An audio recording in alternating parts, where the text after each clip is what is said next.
You're tuned in to the Ross Tucker Football Podcast, guiding your gridiron journey, none other than your host, former NFL lineman, Ross Tucker.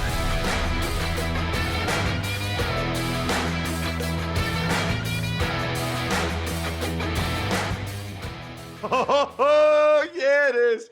But it's not just any Ross Tucker Football Podcast. It is a teaching tutorial Thursday. What does that mean? That means class is in session with Professor Greg Cosell from NFL Films University since, I can't remember, it's 1979 or 1978, but literally the 70s. This guy has been working at NFL Films. Incredible. I call him the civilian GOAT, and I say that because I think he's the best film evaluator that has ever lived that didn't actually coach a team or work for a team or whatever. But it's the ultimate compliment coming from me. We are already on Thursday, by the way. That means tomorrow I'll have a new Spread the Word winner via social media. It's very easy. I can't wait to send you. I even have Mike Mayock and Spiro Didi's press passes from that Lions-Rams game. Get one of them. It's awesome. Just reply to one of the live streams of the show on any of the platforms, at Ross Tucker Pod. On almost every platform, we post a live stream. Then sponsor confirmation email winner. Got some awesome sponsors always.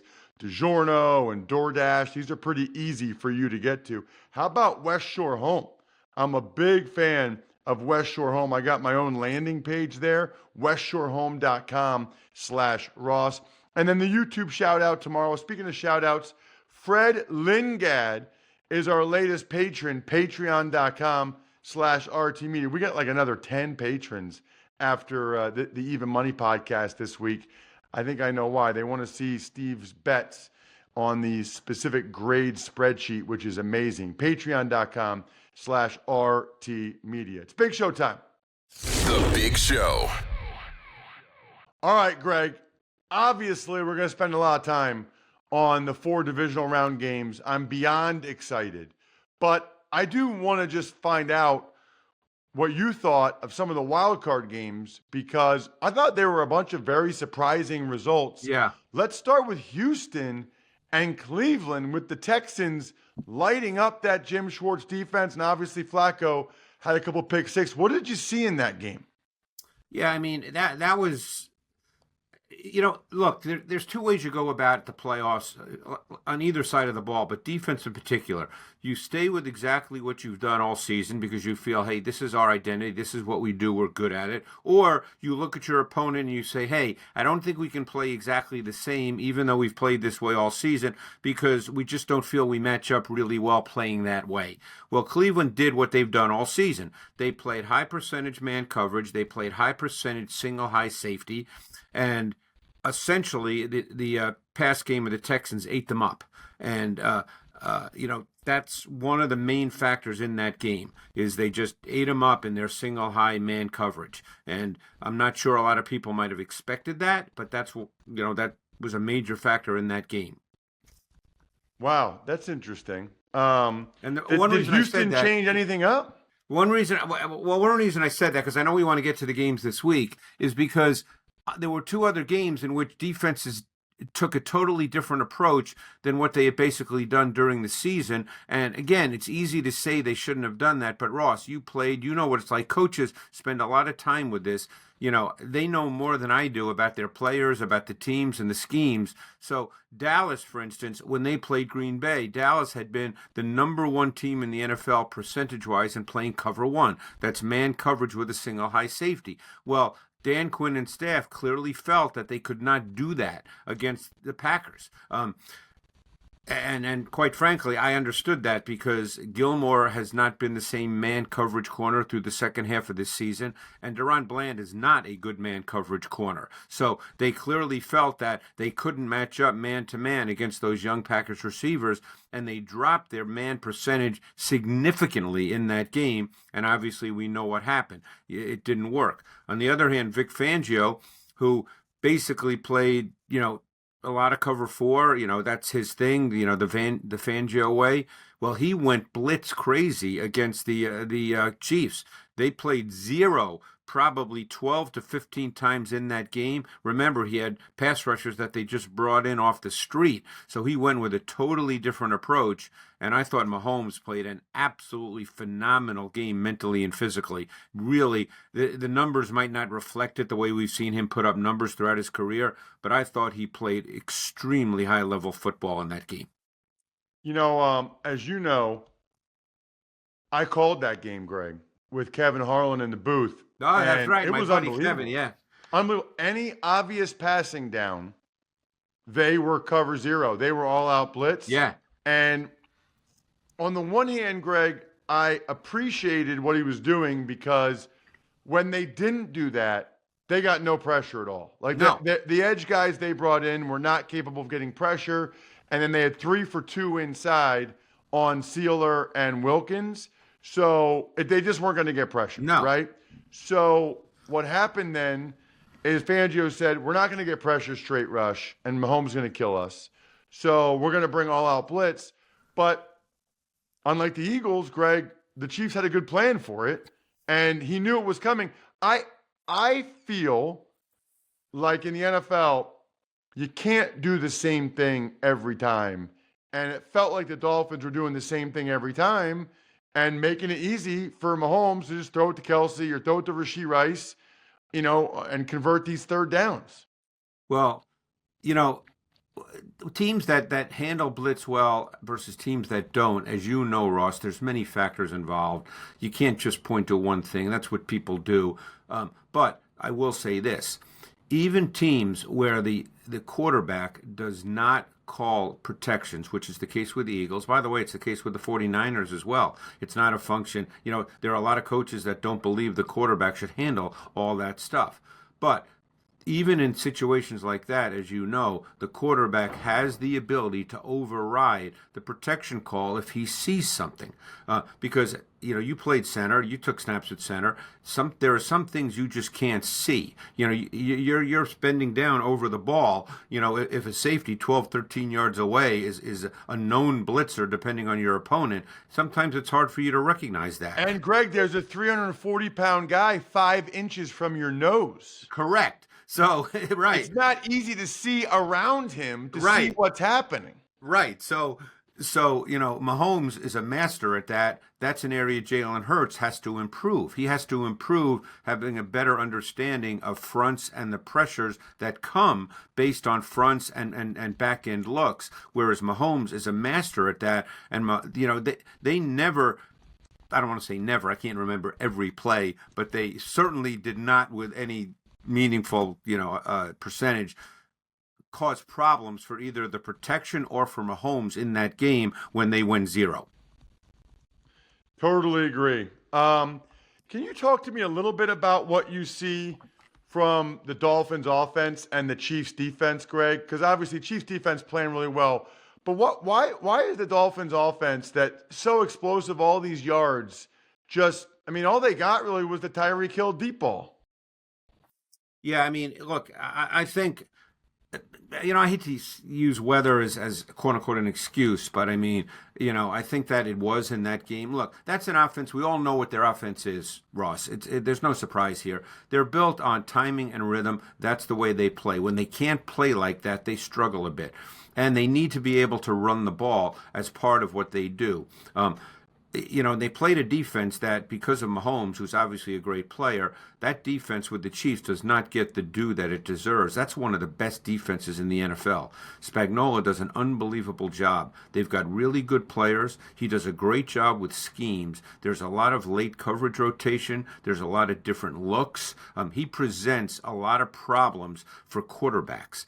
And, as I said, they can rush the quarterback. So now you're talking about pass rush pressure and tougher looks for the quarterback, looks that take longer to decipher. And you know how it is. You get about a second to decipher that as a quarterback when you take the snap. There's a ton of pre-snap disguise and then late movement. And they have players who can win one-on-one in pass rush. And he uses his defensive backs maybe as well as any defensive coordinator in the league as blitzers. So there's a lot going on there with the Chiefs defense. And quite frankly, the Dolphins, and I'm not going to put this all on Tua. I mean, Tua has a certain skill set and he has certain traits, profile, that he has to play somewhat to a certain way, but you do have to try to expand that this offseason because it's just, you can't just play one way. And, that's an organizational decision as well. You have to decide, can Tua go beyond that? If he can, then we need to do that. If not, then you have to figure out how you can complement that with the other things you do on the side of the ball. What jumped out to you, if anything, Greg, from the Rams and the Lions? Last of the wild card games I was curious about because it was the only close one before we get to the divisional round. Yeah, I mean, I just enjoyed watching that one because of the quarterback play. I think, those are two quarterbacks that played the position, really efficiently. They drop back, they get rid of the football, really well-schemed passing games where the spacing of routes, the way they present clear, defined reads for the quarterback so that they can deliver the ball, the use of motion. The Rams did an unbelievable job with motion. Obviously they lost the game, but, they had a really good read on how the Lions would play motion, and they had some success with that. So just watching those teams on offense with the pass games and how rhythmic then they can play, that for me is an enjoyable watch. You know what's enjoyable for me, in all sincerity, Greg? Puka Nacua. Yeah. He is so tough and physical. He's physical. The way they insert their receivers as blockers, yeah. And Puka's leading up on linebackers and blowing them up. I was really, really impressed. I mean, the more I watch football, the more please do some under center play action. Please. Well, the For Lions, the love of and of God. course, they're playing this week, and maybe we can lead into, starting this week. But the Lions use under center play action at far and away the highest rate in the National Football League. Goff I think he has the most play action dropbacks in the league, and something like 90% of them, Ross, are from under center. I personally am a big believer in under center play action. Maybe that is just a personal thing with me, but I think at some point, you've got to put your quarterback under center and run play action. I think that has a much more dramatic effect on the defense, and not just second level defenders. One thing that's overlooked, this as an O lineman, if you run outside zone run action, okay, and you do it really well, what does the defensive line do as their initial reaction? They move laterally. They're not moving vertically to the quarterback. So it gives you a little more time in pass protection. And obviously, if you want to throw intermediate to deeper routes, those routes take a little longer, so you need that extra second. But everybody just thinks, it holds linebackers. Well, it also impacts the defensive line.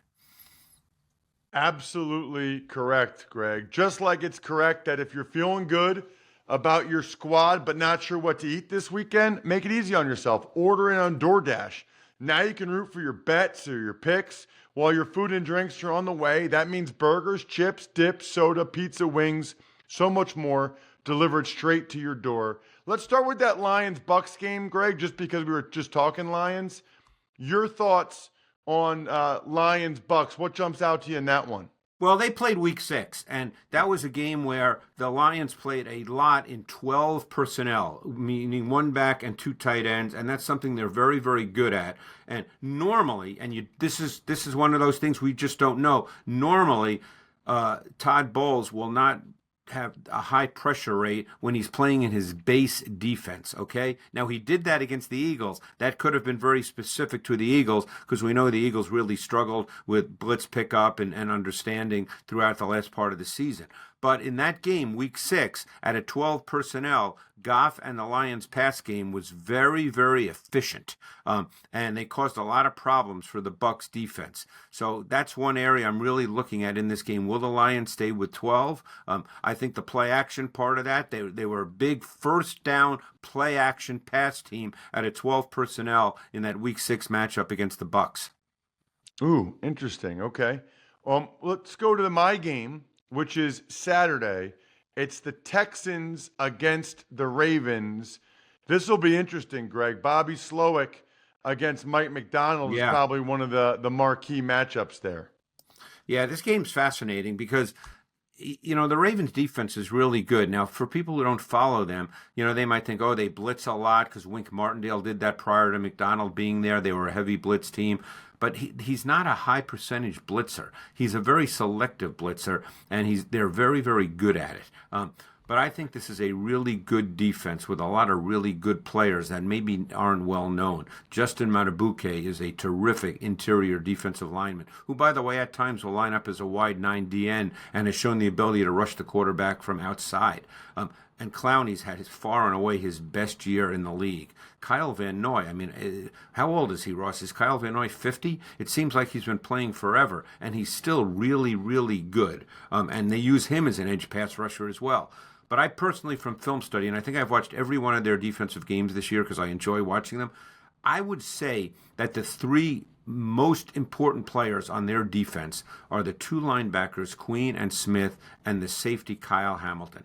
Kyle Hamilton is a multi-dimensional player, and I know you've probably studied this because you're doing the game. He's essentially their slot corner. Now, every once in a while, they'll go to a more conventional, nickel, and they'll play Arthur Morlett. But for the most part, Kyle Hamilton is their slot corner, as well as being a safety. He moves around. He can blitz really well. He's physical. He has range on the back end. He's a really dynamic player, and I think he's one of the big keys to what they can do on the defensive side of the ball, and he'll be critical in this game. I think we don't talk enough about length and size, and nickelbacks are usually little. So I think his size on some of those quick passes and some of the routes they want to throw, whether it's zone or man, he's got long arms. It just presents it's just a little bit of a different deal than I think quarterbacks are used to looking at when they're looking at that spot.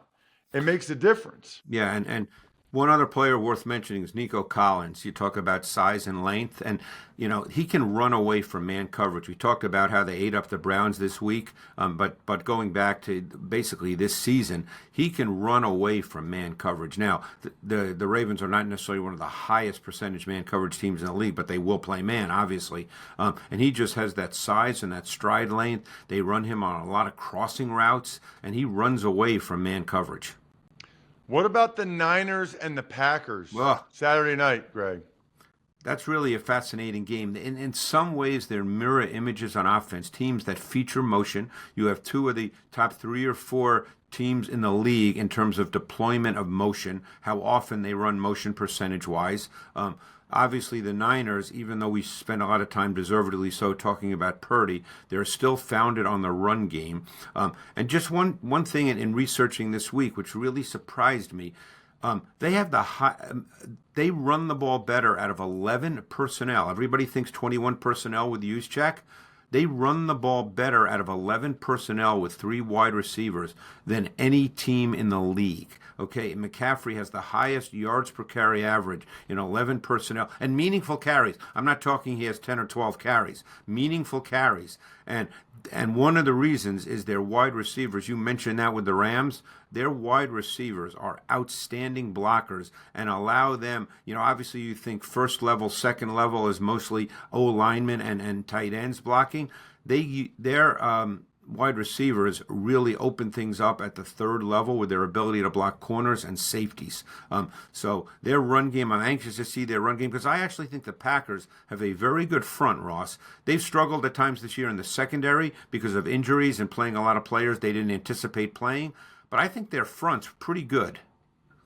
What about the Bills and the Chiefs, Greg? Sunday night, they played 5,000 times over the last 5 years. I know. This one's in Buffalo. I think one of the big things, obviously everybody's going to focus on Allen Mahomes, and deservedly so. 2 great quarterbacks, But the Bills are now really beat up on defense, and you and I are speaking on a Thursday. I don't know who they're going to be able to put out there with all their injuries. They're going to be playing with a lot of backups on defense, and Sean McDermott and that staff have done an unbelievable job of kind of mixing and matching and playing really good defense over the course of a season. But, you start getting deeper on the depth chart and, it just becomes harder. So, we'll see. But, that's going to be a big factor in the game. I think you're dealing with two teams that have shifted a little bit. I mean, it's still Mahomes and Allen. Let's put it this way. I think those guys are going to have to play well for their teams to win. They can't play badly. But both teams have become a little bit of more reliant on a run game. Pacheco is a fun guy to watch. They're really good in the gap scheme run game because he just gets downhill and he's angry. And even the Bills with Cook, I know they just cut Fournette, but they've gotten good snaps from Ty Johnson. And he's a really interesting player. I remember doing him coming out of Maryland 4 or 5 years ago, and he was actually an intriguing player. He's just not a big guy, but if you use him the way they've been using him as a compliment, he's got some juice to him.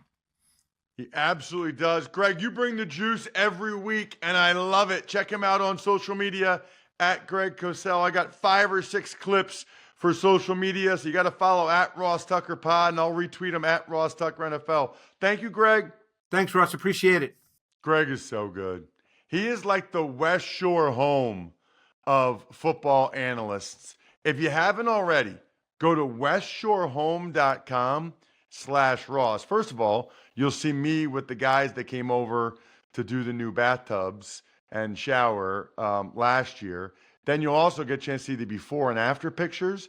But guess what's coming? In less than 2 weeks, we're getting a new front door. A new entryway, which is awesome. I didn't even realize till recently that they did that at West Shore Home. Fantastic. My wife's been asking for that for years. westshorehome.com/Ross. Make sure you check it out because then we'll have the before pictures of the door project. We'll have the after pictures. Going to be epic. It's really a good thing, guys, to make your wives happy. Let me just tell you, happy wife, happy life. westshorehome.com/Ross. Tuck's Takes. All right, Ross. Dallas is retaining Mike McCarthy for the final year of his contract in 2024. I think that's a little surprising to some people, but they did win 12 games 3 years in a row. And the biggest issue in the playoff game against the Packers was the defense. And he trusted Dan Quinn. And Dan Quinn, you heard Greg talk about it, got lit up. I mean, that's what happened. That's what happened in the game. Dan Quinn's strategy, change up, did not work against the Packers. Jordan Love lit them up. I usually say this, Jack. When it's close, I lean towards continuity as opposed to change. And maybe that's to a fault, but I would rather give continuity one more chance if I could go either way on something. Browns fire offensive coordinator Alex Van Pelt, running back coach Stump Mitchell, and a few others. That is interesting because Alex Van Pelt does not call the plays. Kevin Stefanski calls the plays in Cleveland. So I don't know what Alex Van Pelt did or didn't do that they felt like they needed to move on from him, but I'll be curious to see what offensive coordinator candidates they get because most OCs are going to want to call the plays, right? They want to call the plays, show what they can do so they can become a head coach somewhere else. So I don't know what the deal is there. I do know that whether you're hosting game day or movie night, DiGiorno knows that planning a watch party on a budget isn't easy. You need the perfect setting, perfect squad, perfect eats. Luckily, you're a game time mastermind, and you know that grabbing DiGiorno Classic Crust Pizza can bring home a dub because it's packed with half a pound of cheese, sauce, and other toppings and comes at an incredible price. Make the game-winning call and grab a DiGiorno Classic Crust Pizza from the grocery store today. It's not delivery, it's DiGiorno. The Falcons, they interview head coach or Bill Belichick and Jim Harbaugh for their head coaching job. It's just wild even to see that, isn't it? Especially Bill Belichick. Like, Bill Belichick interviewing for a job is just wild. But listen, he wants one. He wants one bad. And he doesn't know how many he's going to get offered. He wants to break that record. He needs a job. Maybe the greatest coach of all time. I don't think so, but a lot of people do. He needs and wants a job. And it seems very clear with the Falcons interviewing Belichick and Jim Harbaugh. all the reports are that Arthur Blank is going big game hunting or big name hunting, I guess maybe the case might be. And so that is clearly what Arthur Blank is going for. It's just wild to, like, I think it's not an interview as much as like a conversation, right? It's not like, so why do you think you deserve this job, Bill? I don't know. I won 6 Super Bowls, you jerk, including against your team. Texans signed wide receiver Damiere Byrd and promote wide receiver Steven Sims from the practice squad. Well, that's because Noah Brown went on IR, so they need to bring in some reinforcements at wide receiver. Pump for a Picks Friday. I think we're done here. Thanks for tuning in to the Ross Tucker Football Podcast. Make sure to also check out Even Money, Fantasy Feast, and College Draft, all on the DraftKings Network on Samsung TV Plus, YouTube, or subscribe to the podcast on your favorite platform. Shout out myfrontpagestory.com, the best gift you could ever give any loved one. If you guys haven't at least checked it out, please do. myfrontpagestory.com. You got backofficeschedule.com, steakhousesports.com, humanheadnyc.com, Sporticulture, Pizza Boy Brewing.